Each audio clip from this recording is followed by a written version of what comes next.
မြဲလက်ဝါသနာရှင်အပရိသတ်များအားလုံးအခုဒီကနေ့ကျွန်တော်ပရိသတ်တွေအားလုံးကိုကျွန်တော်မိတ်ဆက်ပေးပါမယ်ကျွန်တော်ကမြဲလက်ဆရာအားလာနေမှာ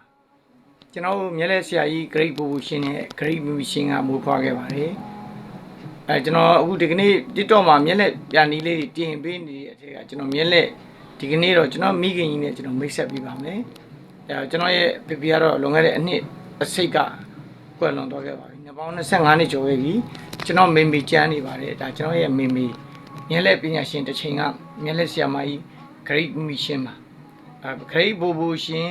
Great မီမီရှင်ဆိုပြီးတော့အတွဲညီညီနဲ့မြန်မာပြည်ကိုလှည့်ပြီးဖြောပြတင်ဆက်ခဲ့တဲ့အမျိုးသမီးမြဲလက်ပညာရှင်တစ်ခေတ်စပြီးဆန်းခဲ့တဲ့အမျိုးသမီးမြဲလက်ပညာရှင်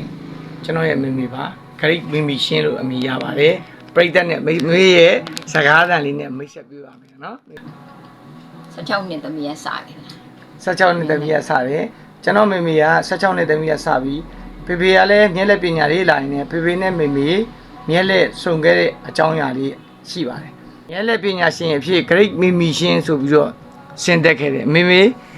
ရှင်းမျိုးဆက်ဘယ်ကစလဲဆိုအမေလေးသားကိုပြောပြပေးပါမစ္စတာဦးရှင်လင်းကြီးကနေစရထားမယ်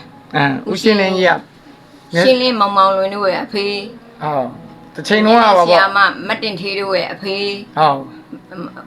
ကိုမောင်မောင်လွင်နဲ့မတ်တင်ထေးနဲ့မောင်နှမဦးရှင်လင်းကြီးကနေမွေးဖွားခဲ့တာဟုတ်အဲ့ရနေဦးရှင်လင်းကြီးအထက်မှာအမေတို့ရဲ့ဆရာတိုင်းရင်းမစ္စတာရှင်ကအရင်တော့မန်နေဂျာလုပ်လိုက်ခဲ့တာဟုတ်အဲ့ရနေမှသူကခွဲထွက်ပြီးတော့ရင်တိုင်းရင်းမစ္စတာရှင်ဆိုပြီးတော့ရင်ဘကိုးကကြီးကြီးနဲ့အိမ်အောင်ကြတယ်အပြိုကြီးကြီးကြီးနဲ့အိမ်အောင်ကြပြီးတော့မှအဲ့ပကိုးနန်းတော်ကုန်းနှစ်လမ်းထဲမှာနေခဲ့တယ်အဲ့ဒါအမေတို့ကလည်းအိမ်မှာဖျားပွဲမှာလာပြီးဦးလေးကစားတော့ဆိုင်ရင်ဖွင့်တော့ရင်အမေတို့ကမိသားစုလိုက်လာခဲ့ကြတာစားတော့ဆိုင်မှာဘကိုးဖျားပွဲလဲဖူးရင်းဆိုလာတော့အဲ့တော့ဘဘကြီးကနေမှဘဘကြီးဆိုတာတိုင်းရင်းမစ္စတာရှင်းပေါ့တိုင်းရင်းမစ္စတာရှင်းဆိုလို့မေသားတကားချဖြတ်တော့ဘူးနော်မေအဲ့မစ္စတာရှင်းလေးကိုတော်တော်များများဘဘကြီးမှလေမသိတာရှိရလေဟိုမစ္စတာရှင်းလင်းဆိုပြီးတော့သိရဒါသိတာရှင်းလင်းနှစ်လင်းဖြစ်နေတိုင်းမစ္စတာရှင်းနဲ့ဦးရှင်လင်းကြီးဆိုတာကဦးချင်းလင်းကြီးကိုမောင်မောင်လင်းတို့ရဲ့အဖေဦးရှင်လင်းကကြတော့သူက FRC ဆိုတော့ဒီလိုနယ်ပေါင်းစုံကိုသူကလှည့်ပြလို့မရဘူးဗမာပြည်ထဲလျှောက်သွားလို့မရဘူးသွားလို့မရဘူးသူကမြို့ကြီးတွေမှာပဲအခုကရန်ကုန်အနီးတစ်ဝိုက်ပဲရန်ကုန်မြို့ပေါ်မှာလောက်ပဲပါပဲရန်ကုန်မြို့ပေါ်ပဲဟိုနေဒီတောင်တိတ်မသွားရဘူးဘာလို့ဆိုသူက FRCတိုင်းရင်းမစ္စတာရှင်းဆိုတဲ့အမေတို့ရဲ့ဆရာကြဘဘကြီးကကြတော့သူက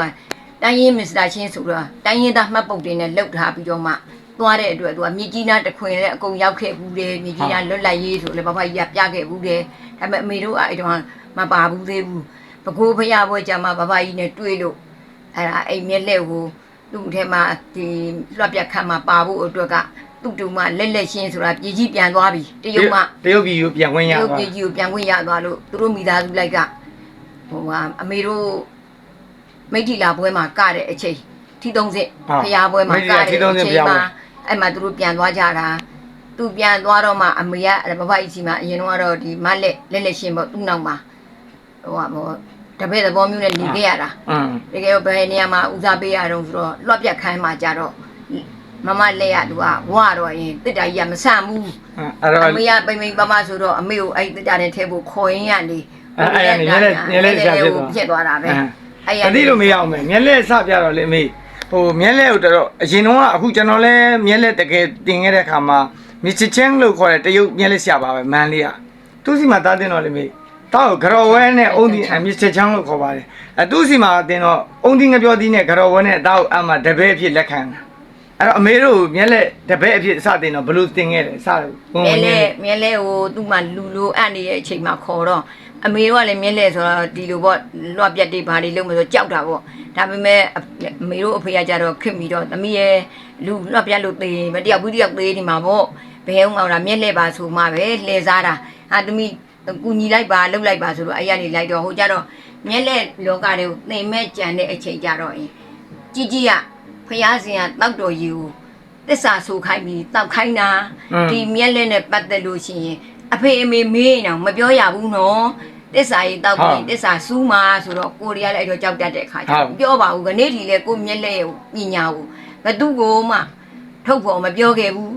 အခုသားကြတော့ရင်တော့သူနှစ်တန်း လောက်ကလေးကမျက်လက်ပြကျွန်တော်စင်မော်တက်တက်လာတာတောင်မှပဲမင်းငငယ်တုန်းကအမေကမတက်ရဘူးစင်မော်လုံးဝမတက်ရဘူးမတက်ရဘူးဆိုတာဘာလို့ဆိုဝါသနာပါသွားမှဆိုတာတဲ့ဒီမှာမျက်လက်ပြတဲ့အချိန်ကိုအမေကပညာတန်ဖိုးထားတယ်မျက်လက်ပစ္စည်းတွေထားတဲ့အခန်းဆိုတော့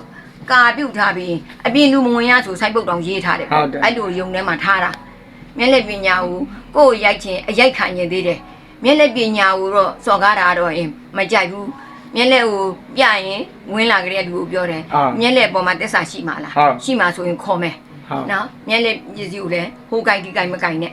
ခိုင်းတဲ့အတိုင်းပဲလှုပ်ဆိုအဲ့ဒီလူတွေပဲလူတွေကိုခေါ်သုံးခဲ့တာ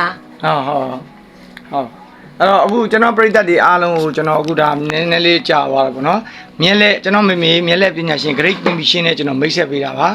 မေမျက်လက်ဘယ်လိုရောက်လာလဲဆိုတာလေးဒါပထမအပိုင်းအနေနဲ့ကျွန်တော်တင်ပြပေးပါတယ်ကျွန်တော်မေနဲ့ကျွန်တော်နဲ့သားမီးနှစ်ယောက်ပေါ့နော်ကျွန်တော်ကတော့မျက်လက်ဆရာအားလာတယ်မှာသားမီးနှစ်ယောက်ပူးတွဲပြီးတော့ဘာတွေလဲဆိုတာကိုကျွန်တော်ဘ ഹു တုဒပေါ့မျက်လက်ပြင်ပကပညာရှင်တွေရောမျက်လက်တဲ့ဝါသနာရှင်တွေရောကျွန်တော်မြန်မာပြည်ထဲမှာရှိတဲ့ပြည်သက်တွေအားလုံးမျက်လက်အကြောင်းလေးတွေကျွန်တော်မေနဲ့အတူတွဲပြီးတော့တပိုင်းချင်းကျွန်တော်လုပ်ပြီးတော့တင်ပြပေးပါမယ်